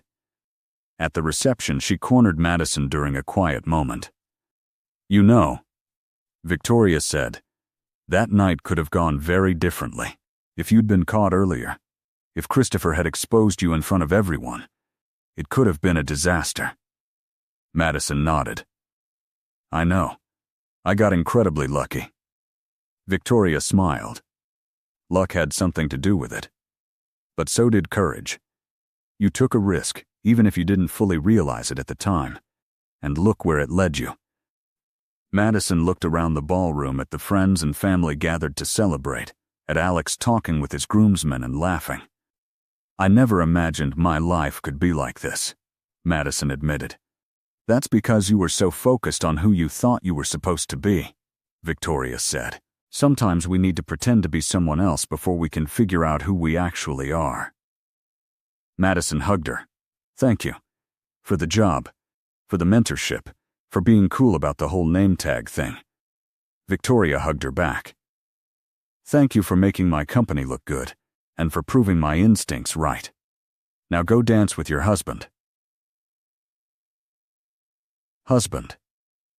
The word sent a thrill through Madison. She found Alex near the bar, and he immediately pulled her onto the dance floor. The band was playing a slow song, and they moved together with the same easy rhythm they'd had that first night. "How are you feeling, Mrs. Crane?" Alex asked. "Like Cinderella after midnight," Madison said. "Except I got to keep the prince and the glass slippers." Alex laughed. Best plot twist ever. They danced, surrounded by the people they loved, in the same ballroom where their story had begun, and Madison felt overwhelmingly grateful for every decision, every coincidence, every moment that had led her here. The wrong name tag hadn't been a mistake after all. It had been the beginning of everything. Months turned into years. Madison continued to excel at Ashford Properties, eventually becoming a partner in the firm. She and Victoria worked together on major deals, their different strengths complementing each other perfectly. Alex's company grew too, and he and Madison became a power couple in business circles, though they never forgot where they'd come from. They made a point of staying grounded, of maintaining relationships with people outside their professional world, of remembering what it felt like to be on the outside looking in. They had 2 children, a daughter named Claire after Madison's best friend, and a son named James. Madison often told them the story of how she and their father met, carefully edited for age appropriateness. The kids loved the tale of mistaken identity and romantic serendipity. On their 5th anniversary, Alex surprised Madison with a gift, a custom-made name tag, elegant and official-looking, that read Victoria Ashford. Madison laughed so hard she cried. "Why would you give me this?" she asked. "To remind you," Alex said, "that sometimes the best things in life come from happy accidents. That sometimes being brave enough to go along with a misunderstanding leads to understanding yourself better. That who you are matters more than any name you wear." Madison kept the name tag in her jewelry box, along with other treasures. Sometimes she'd take it out and remember that night, that first dance, that decision to be someone else that had somehow led her to being fully herself. She thought about the woman she'd been, standing alone at that wedding, feeling invisible and small. If she could go back and tell that Madison what was coming, all the joy and success and love, would past Madison even believe her? Probably not. Some things you have to experience to understand, some transformations you have to live through to believe they're possible. On their 10th anniversary, Madison and Alex returned to the Kensington Towers Hotel one more time. The ballroom looked exactly the same, as if frozen in time. They danced to the same song from their wedding, older now but no less in love. "Tell me the truth," Madison said as they swayed together. "Did you really not know I wasn't Victoria Ashford at first? Or did you know all along?" Alex grinned. "I had my suspicions from the start. Victoria Ashford had been pointed out to me earlier in the evening. But you looked so determined, so brave standing there with that wrong name tag that I wanted to see what you'd do with the opportunity." "So, you were testing me?" Madison asked. Mock offended. "I was giving you a chance," Alex corrected. "And you took it beautifully." Madison leaned her head on his shoulder. "Best test I ever passed." They danced in comfortable silence for a while. Then Alex said, "Do you ever wonder what would have happened if you'd corrected the mistake immediately? If you'd refused to dance with me? Refused to play along?" "All the time," Madison admitted. "I think about how easily I could have walked away. How that would have been the safe, sensible choice. And I'm so glad I didn't," Madison said. "Being sensible is overrated." Alex laughed. "Says the woman who was an accountant when we met." "Former accountant," Madison corrected. "Now I'm a real estate mogul's partner who occasionally impersonates heiresses at fancy parties." "Only occasionally?" Alex teased. Madison swatted his arm playfully. The song ended, and they stood in the middle of the dance floor, holding each other. "I love you," Madison said. "I love our life. I love that we took chances, and they paid off. I love you too," Alex said. "And I love that a simple mistake led me to the most complicated, wonderful woman I've ever met." They kissed, and somewhere in the hotel, someone was probably wearing the wrong name tag at another event. Madison hoped whoever it was would be as brave and lucky as she had been. As they left the ballroom, Madison glanced back one more time. The chandeliers still glittered. The marble floors still gleamed. Everything looked the same as it had that first night. But everything was different. She was different, from invisible to invaluable, from playing it safe to taking risks. From Madison Foster, accountant, to Madison Crane, partner, wife, mother, and someone who'd learned that sometimes you have to pretend to be extraordinary before you realize you already are. The end? Not quite. Years later, Madison found herself back at the Kensington Towers Hotel for yet another event. This time a charity gala that Ashford Properties was sponsoring. She wore an elegant emerald gown, her now teenage daughter Claire beside her in a dress they'd picked out together. "Mom," Claire said as they entered the ballroom, "do you ever get nervous at these things anymore?" "Sometimes," Madison admitted. "But I've learned that everyone here is just as human as I am, no matter how much money they have or how important they seem." Claire nodded, absorbing this wisdom. At the coat check, there was a young woman working the table, looking slightly frazzled as she tried to manage the influx of guests. Madison watched as the woman handed a name tag to a girl about Claire's age, a girl who looked terrified and out of place in a dress that was pretty but clearly not designer. The girl looked down at the name tag, started to say something, but the line behind her surged forward, and she was swept into the ballroom before she could correct whatever mistake had been made. Madison smiled, recognizing something in that girl's expression. Uncertainty mixed with possibility. Fear mixed with excitement. She wondered what adventure that wrong name tag might lead to. "Mom?" Claire asked. "Are you okay?" "More than okay," Madison said. She took her daughter's hand. "Come on, let's go make sure everyone has a magical evening." As they entered the ballroom, Madison caught sight of Alex across the room. He was talking with some business associates, but he looked up as if sensing her presence. Their eyes met, and he smiled, that same devastating smile that had captivated her 10 years ago. Madison smiled back, feeling the same flutter in her stomach she'd felt that first night. Some things never change, thank goodness. The evening progressed with speeches and dancing, with auctions and laughter. Madison moved through the crowd with the confidence of someone who belonged, but she never forgot what it felt like not to belong. She made a point of talking to the people standing alone, of drawing quiet voices into conversations, of making sure everyone felt seen. At one point, she noticed the girl with the wrong name tag standing near the dessert table, looking lost. Madison approached with a friendly smile. "Hi there," Madison said. "Having a good time?" The girl jumped slightly. "Oh yes, it's all very beautiful." Madison glanced at the girl's name tag and had to suppress a laugh. It read Catherine Worthington, the name of a prominent art dealer. "That's an interesting name," Madison said gently. The girl's face flushed bright red. "Oh God, there was a mix-up at the coat check, and I didn't know how to correct it. And then everyone kept moving, and now I've been wearing it for an hour and I don't know what to do." She looked close to tears. Madison put a comforting hand on her arm. "Take a breath. It's okay." The girl looked at her incredulously. "How is this okay? I'm wearing someone else's name tag.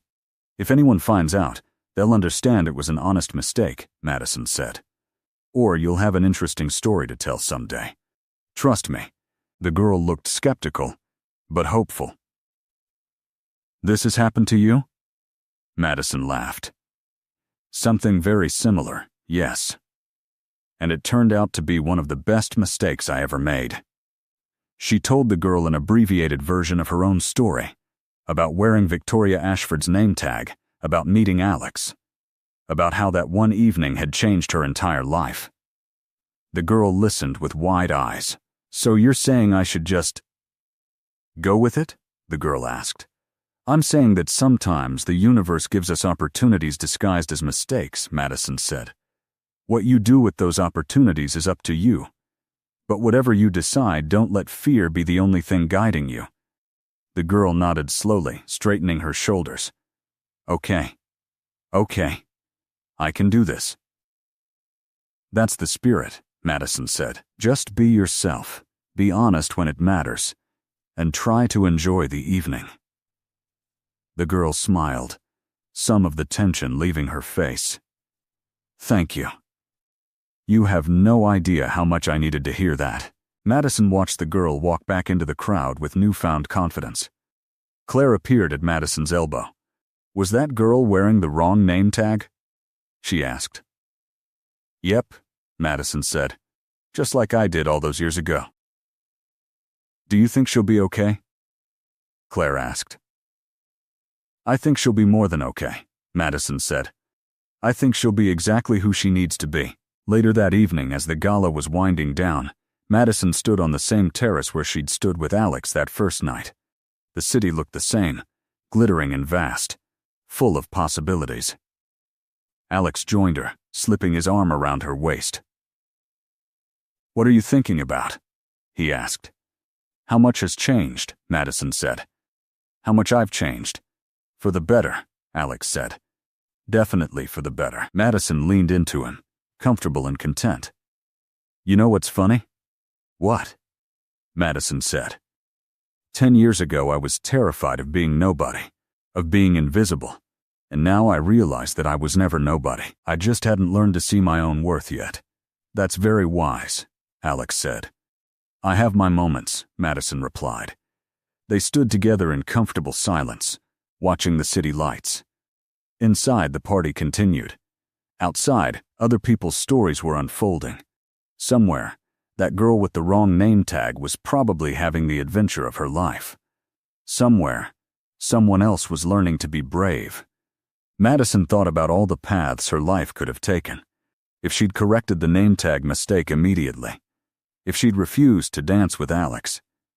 If she'd stayed in her accounting job. If she'd let fear win. Any of those decisions would have led her to a different place, a different life. But she hadn't made those decisions. She'd been brave enough, or reckless enough, or lucky enough to take the risks that led her here. To this terrace, with this man, with this life that exceeded every dream she'd ever allowed herself to have. "Ready to head home?" Alex asked. Madison nodded. They made their way through the ballroom one last time. Madison caught a glimpse of the girl with the wrong name tag dancing with a young man, both of them laughing. Madison smiled, sending out a silent wish for whatever was beginning there. As they left the hotel, Madison took one last look back at the glittering ballroom. How many stories had begun in that room? How many lives had been changed by chance encounters and mistaken identities and moments of bravery? She'd never know all of them, but she knew hers. And it was a good story. At home, after they'd paid the babysitter and checked on their sleeping children, Madison and Alex got ready for bed. Madison stood at her dresser, removing her jewelry, and her eye caught on the small jewelry box where she kept treasured items. She opened it and pulled out the fake Victoria Ashford name tag that Alex had given her for their anniversary years ago. Alex came up behind her, wrapping his arms around her waist and resting his chin on her shoulder. "Still keeping that?" he asked. "Always," Madison said. "It's a reminder." "Of what?" "Of taking chances," Madison said. "Of being brave. Of the fact that sometimes the wrong name leads you to the right place." Alex kissed her temple. "I'm glad you wore the wrong name tag that night." "Me too," Madison said. She put the name tag back in the box and turned to face her husband. "Even though it was terrifying and embarrassing and completely insane, I'm glad I did it. Because if I hadn't, I never would have met you. I never would have taken the job with Victoria. I never would have become the person I am now. You would have found your way eventually," Alex said. "You're too strong not to." "Maybe," Madison said, "but this way was a lot more interesting."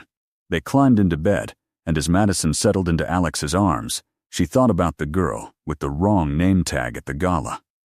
She hoped that girl would be brave, hoped she'd take the chances that presented themselves, hoped she'd learn what Madison had learned, that sometimes you have to step outside your comfort zone, even if it's by accident, to discover who you're capable of becoming. The next morning, Madison woke to her daughter shaking her shoulder. "Mom, wake up. There's something on the news." Madison blinked awake, confused. "What?" "The news," Claire repeated. "You need to see this." Madison followed her daughter downstairs, where the local morning news was playing on the TV. Alex was already there, coffee in hand, watching with an amused expression. "What's going on?" Madison asked. "Just watch," Alex said. On screen, a reporter was doing a story about last night's charity gala. But the angle of the story was unexpected. It focused on a young woman named Emily Torres, who had accidentally worn the wrong name tag at the event, was mistaken for Catherine Worthington, and had ended up meeting several influential people in the art world who were now interested in her own artwork. The story was being spun as a feel-good tale about how mistakes can lead to opportunities. Emily Torres was interviewed, looking simultaneously embarrassed and excited. "I never would have had the courage to talk to these people normally," she said to the camera. "But wearing that name tag, being mistaken for someone important, it gave me confidence I didn't know I had." And when the truth came out, instead of being angry, these people were intrigued. They wanted to see my work. One of them has offered to show my paintings in his gallery next month. Madison's mouth fell open. "That's the girl from last night." "I know," Alex said, grinning. "Your advice must have been pretty good." The reporter continued, "This isn't the first time a case of mistaken identity at a charity event has led to a positive outcome. 10 years ago, Madison Foster, now Madison Crane and a partner at Ashford Properties, had a similar experience that launched her successful career. The screen showed a photo of Madison and Alex at a recent event. Claire squealed. "Mom, you're on TV. This is so cool." Madison sat down heavily on the couch, stunned. They'd turned her story into some kind of inspirational tale. Alex sat beside her, still smiling. "Looks like you've become the legend you once pretended to be." "I'm not a legend," Madison protested. "I'm just someone who got lucky." "You're someone who took a chance," Alex corrected. "And now you're inspiring other people to do the same. That's pretty legendary if you ask me." Madison's phone started ringing. She checked the screen. "Victoria." "Madison." Victoria's voice was gleeful when she answered. "Have you seen the news?" "I'm watching it now," Madison said. "This is incredible publicity." Victoria said, "The phones have been ringing all morning. People want to work with the company that gave someone like you a chance. You're a walking, talking advertisement for taking risks and believing in people." "I don't know what to say," Madison admitted. "Say you'll come into the office for an interview," Victoria suggested. "Share your story properly. Inspire more people." Madison looked at Alex and Claire, both watching her expectantly. "Okay," she said. "I'll do it." The interview aired a week later. Madison sat in Ashford Properties' elegant conference room talking to a journalist about that night 10 years ago. She was honest about her fears, her initial embarrassment, the surreal nature of pretending to be someone she wasn't. But she was also honest about what she'd learned. "I spent so much of my life playing small," Madison said to the camera. "Afraid to take up space. Afraid to be noticed. That night, wearing someone else's name, I gave myself permission to be confident, to be interesting. And I realized that I didn't need to be someone else to have those qualities. I just needed to believe I deserved them." The interviewer leaned forward. "What would you say to someone who's afraid to take risks?" "That fear is natural," Madison said.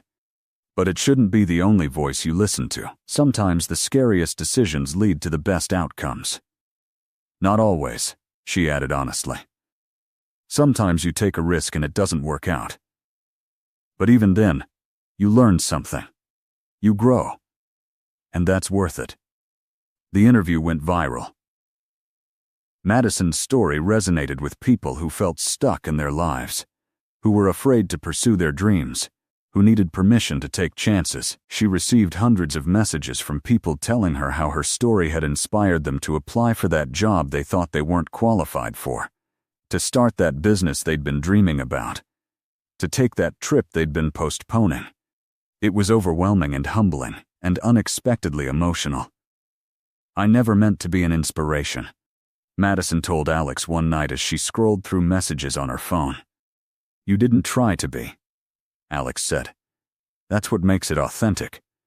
You just lived your life, made brave choices, and other people saw themselves in your story."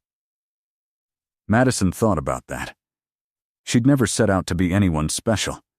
She'd just been a scared woman at a wedding who'd made an impulsive decision. Everything else had flowed from that one moment of courage. Maybe that was the real lesson. You didn't have to be extraordinary to do extraordinary things. You just had to be brave enough to try. Months passed. The attention from the interview faded, and life returned to normal. But Madison noticed changes, small but significant. People approached her at events, thanking her for her story. Young women asked for advice on transitioning careers or building confidence. Emily Torres, the artist from the gala, became a friend, and her career flourished with the connections she'd made that night. Madison realized she had the opportunity to do more than just inspire people through her story. She could actually help them. She talked to Victoria about starting a mentorship program through Ashford Properties, specifically aimed at people from non-traditional backgrounds who wanted to break into real estate. People like Madison herself had been, who didn't have the connections or the confidence but had the potential. Victoria agreed enthusiastically, and within 6 months, they'd launched the program. Madison spent time with mentees, helping them navigate the intimidating world of high-end real estate, teaching them not just the technical skills, but the soft skills that had served her so well. How to read a room, how to make connections, how to be confident even when you felt like a fraud. One of her first mentees was a young man named David, who'd grown up in foster care and was working his way through community college. He reminded Madison of Alex, that same determination to rise above his circumstances. Madison worked with David intensively, introducing him to clients, bringing him to meetings, showing him the ropes. Within a year, he'd closed his first deal. Within 2 years, he was one of the top performers in the mentorship program. "I can't thank you enough," David told Madison when he received an award for his sales performance. "You gave me a chance when no one else would." Madison smiled. "Someone once gave me a chance too. Now you can pay it forward." As the mentorship program grew, Madison found a new sense of purpose. Her own success was satisfying, but helping others achieve their potential was something different, something deeper. It felt like the work she was meant to do. On their 15th anniversary, Alex surprised Madison with a weekend getaway to a luxury resort. They left the kids with Madison's mother and escaped for 2 days of spa treatments, gourmet meals, and uninterrupted time together. On their last evening there, they dressed up for dinner at the resort's fancy restaurant. As Madison was putting on her jewelry, Alex came up behind her with something in his hand. "I have a gift for you," he said. "Another anniversary gift?" Madison asked. "You already gave me this wonderful trip." "This is a different kind of gift," Alex said. He handed her a small box. Inside was a name tag. But unlike the fake Victoria Ashford one he'd given her years ago, this one read Madison Crane, founder, Second Chances Initiative. Madison looked up at him, confused. "What is this?" "It's the name tag for your new nonprofit," Alex said, his eyes warm. "I've been working with Victoria and some others to set it up. Funding is already secured. You'll be providing mentorship, education, and opportunities to people who need a second chance, just like you got." Tears welled in Madison's eyes. "Alex, this is—" "I know how much the mentorship program means to you," Alex said. "This lets you expand it beyond just real estate. You can help people in all kinds of fields, all kinds of situations. Anyone who needs someone to believe in them the way Victoria believed in you." Madison threw her arms around him, crying openly now. "This is the best gift anyone's ever given me." Alex held her close. "You've spent 15 years proving that one chance can change everything. Now you get to give that chance to as many people as possible." Madison pulled back, wiping her eyes and laughing. "I'm a mess." "You're beautiful," Alex corrected. She looked down at the name tag in her hand. This one was real, not a mistake or a joke. This one represented who she actually was, the person she'd become. "From a wrong name tag to the right one," Madison said. "Quite a journey." "The best journey," Alex agreed. Over the next few years, the Second Chances Initiative grew beyond Madison's wildest expectations. They helped single mothers go back to school. They connected veterans with job opportunities. They provided seed funding for entrepreneurs from disadvantaged backgrounds. Every person they helped was a reminder of why this work mattered. Madison's children grew up watching their mother pour her heart into helping others. Claire, now a college student, often volunteered with the initiative during her breaks. "You know, Mom," Claire said one day as they were organizing files for new applicants, "I used to think the story about the wrong name tag was just a cute story about how you met Dad. But I get it now. It's about so much more than that." Madison looked at her daughter, waiting. "It's about having the courage to be who you want to be, even when you're scared," Claire continued. "It's about taking the chances that life gives you, even if they come in weird ways. It's about not letting your fear make you smaller than you are." Madison felt her heart swell with pride. "When did you get so wise?" "I learned from the best," Claire said with a smile. That night, Madison came home to find Alex in their home office, working late on something. She knocked softly on the doorframe. "Busy?" she asked. "Never too busy for you," Alex said, pushing away from his desk. "Come here." Madison crossed the room and settled into his lap, something she'd done countless times over the years. Alex wrapped his arms around her. "What are you working on?" she asked. "A speech," he said. "I've been invited to speak at my old prep school about success in entrepreneurship. I thought I'd tell our story." Madison smiled. "The name tag story? Is there any other?" Alex asked. "It really is a good story," Madison admitted. "Best one I know," Alex said. "Girl meets boy under false pretenses. Boy falls for the real girl anyway. They build a life together and spend their time making the world a little bit better. It's perfect." "It wasn't perfect at the time," Madison reminded him. "I was terrified." "Best kind of perfect then," Alex said. "The kind that's messy and real and human." Madison rested her head against his shoulder, comfortable and content. Sometimes she still couldn't believe this was her life. That scared girl at the wedding felt like a different person, someone from a story rather than her actual past. But that girl had been her, and everything that came after had been possible because of the choice she'd made that night. To be brave, to take a chance, to step into an identity that wasn't hers and discover in the process who she really was. "Do you ever regret it?" Madison asked. "That night? All of it?" Alex pulled back to look at her. "Are you kidding? That night gave me everything. It gave me, you, our family, a constant reminder that the best things in life are usually unplanned. The only thing I regret is not finding you sooner." Madison kissed him, soft and sweet and full of love. Outside, the world continued turning.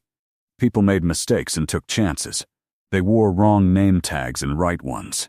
They found courage and love and purpose. And somewhere, Madison knew, someone was standing at a party feeling invisible, not knowing that their life was about to change. Not knowing that a single decision, a single moment of bravery, would lead them to everything they never knew they needed. She hoped they'd be brave. Hoped they'd take the chance. Hoped they'd learn what she had learned. That who you are is enough.